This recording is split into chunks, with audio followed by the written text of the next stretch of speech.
Good morning, students.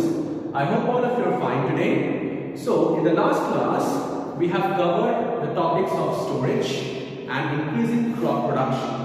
Now, today we will cover the topic of nitrogen cycle. Okay then? Come to page number 23, everyone. Alright. Students, in our childhood, we have learned that the composition of air, correct? So, the main composition of air consists of nitrogen, which is 78%, and oxygen 21%, and 1% for other gases. The fact is, why nitrogen is so much important? Basically, students, nitrogen is very much essential for the life in our earth. Okay? It contains two major components. That is, first one is protein. See in the board, students, nitrogen consists of two components. That is proteins and nucleic acid. Okay, so now we have to know that how nitrogen plays a very vital, very crucial role for each and every living organism that is living in our earth. And we will also look at the process of life and understand how nitrogen, after utilization, how nitrogen is going back to the atmosphere itself. Okay, that is, first nitrogen is taken up by the living organism, then does all the processes in their body, and after that it gets released back into the atmosphere. So how does this process follows? Let's have a look. So it says nitrogen cycle. So students, circulation of nitrogen, okay, in different various forms. What are different various forms? See, nitrogen is basically a gas.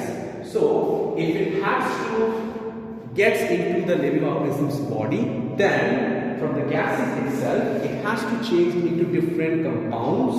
Basically, it will change its nature. Okay? So, as the nitrogen changes its nature, it is circulating in different various forms and in a cyclic way. So, the whole process is considered to be as nitrogen cycle. Alright, so nitrogen cycle there are different steps to follow. So these are the steps students. I have drawn it in a cyclic manner. That is nitrogen fixation. Second topic is nitrogen assimilation. Third one is ammonification. Fourth one is nitrification. And the last is denitrification. Okay, so let's have a look. What are these steps? Needs to say. First thing it says, as the nitrogen is available in the atmosphere, so first it needs to convert into soluble nitrates. That is, this is called as soluble nitrates.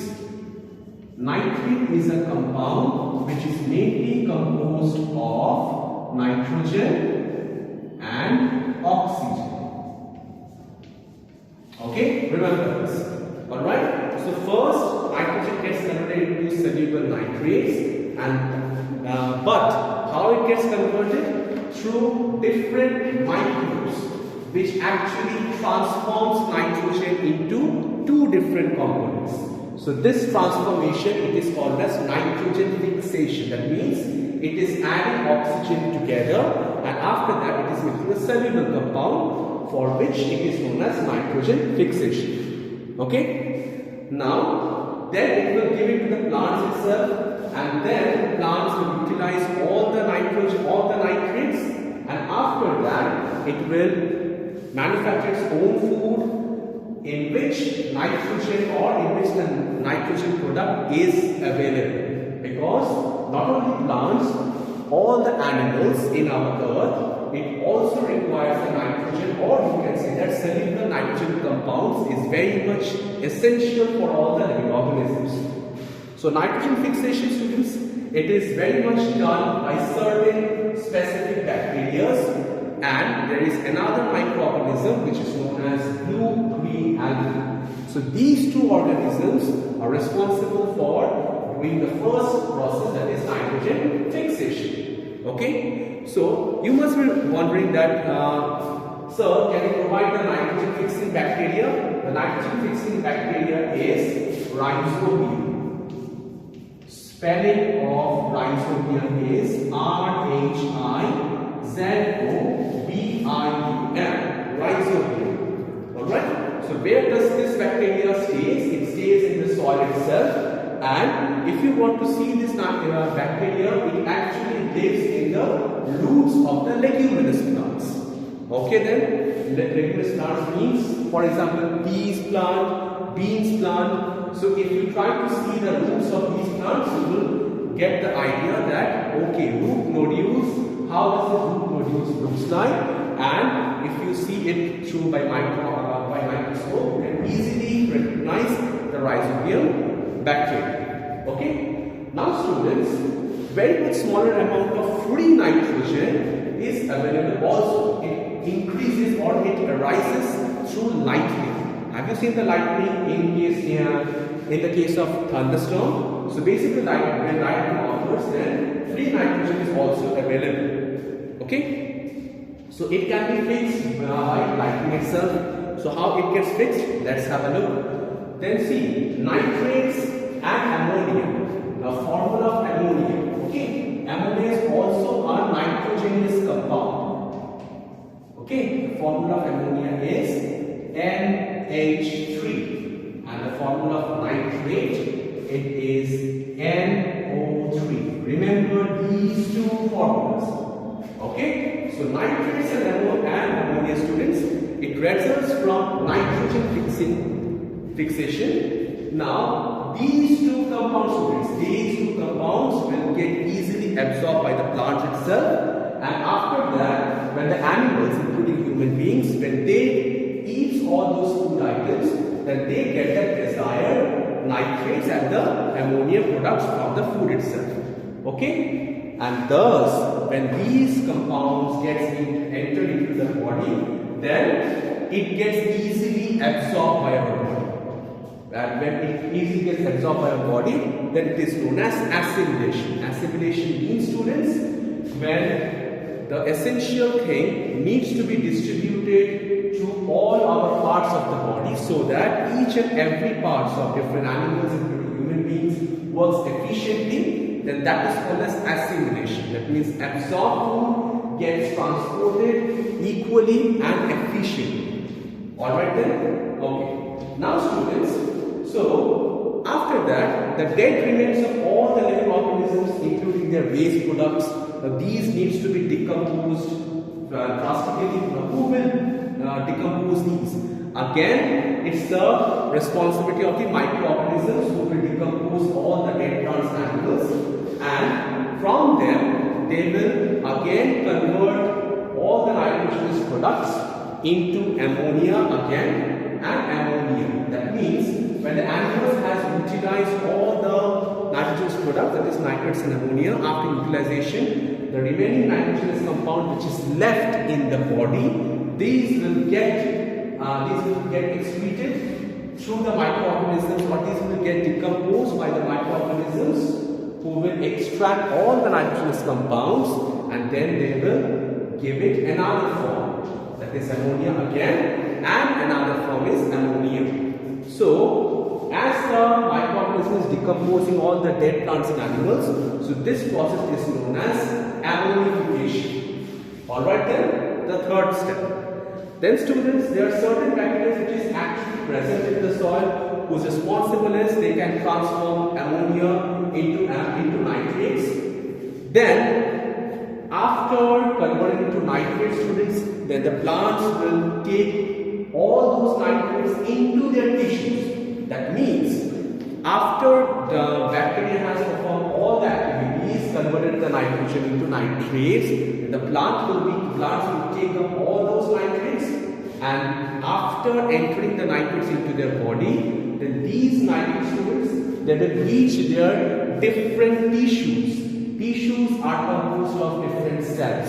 Okay, basically when large number of cells are grouped together, then those are considered to be as tissues. Okay, so when these nitrates gets into their tissues, then the process completed, and the name of the process is nitrification. Alright, so this is our fourth step. And now students, certain bacteria, it will now start depleting the soil nitrates, then they will release it into free nitrogenous gas. That means they will further decompose the nitrates and release them into gaseous form as nitrogen. So when nitrogen gets its original gaseous form, then it will get released into the atmosphere. So who is responsible or who is actually performing this thing, that is who is actually converting the nitrogen into its original form, that is again certain specific bacteria are there. So as nitrogen is getting absorbed into the or getting diffused into the atmosphere as free nitrogen, so this process is called as denitrification. Okay then? Alright. So our animal cycle is complete. Now come to our next page, students, that is page number 25 now. So food from animals. Now see students, we know that we get the food from plants. But is it actually, does we only get the food from plants? Obviously not. We get the food from plants, we get the food from animals as well. So animals provide different sort of things including food. So for that reason, student, it's our responsibility that we have to take care of the animals. Okay, we have to care them, we have to feed them properly. So the practice of breeding the animals, taking care of and raising the livestock, which is livestock means for what reason we are actually taking care of. For getting meat, for extracting milk, for getting fiber and other different products, which is very much required on a large scale. For example, eggs as well are there, poultry, right? So the process or the practice of performing these activities, they are known as animal husbandry. Okay? So based on the food that we obtain from the animal, students, we majorly classify animals into different types. The first, that is the animals which produce milk. Those are known as milch animals. Okay, the animals include cows, buffaloes, goats, etc.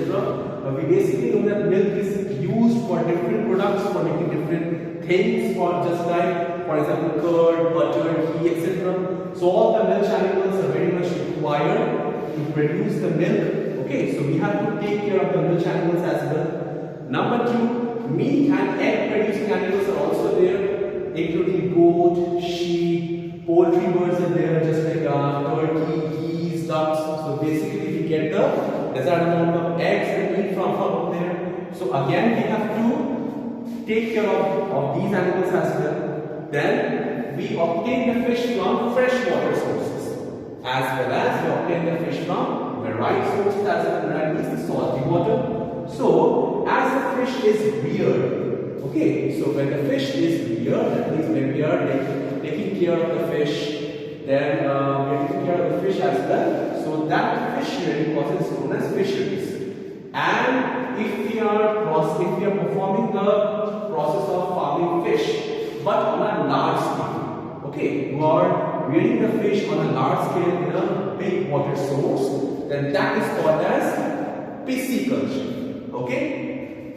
Then we know that honeybee means honey is responsible to make honeys for ourselves. Okay, because honey contains sweet, which is very good for our health. So we have to again take care of the honeybees, right? So rearing of honeybees, students, it is known as apiculture.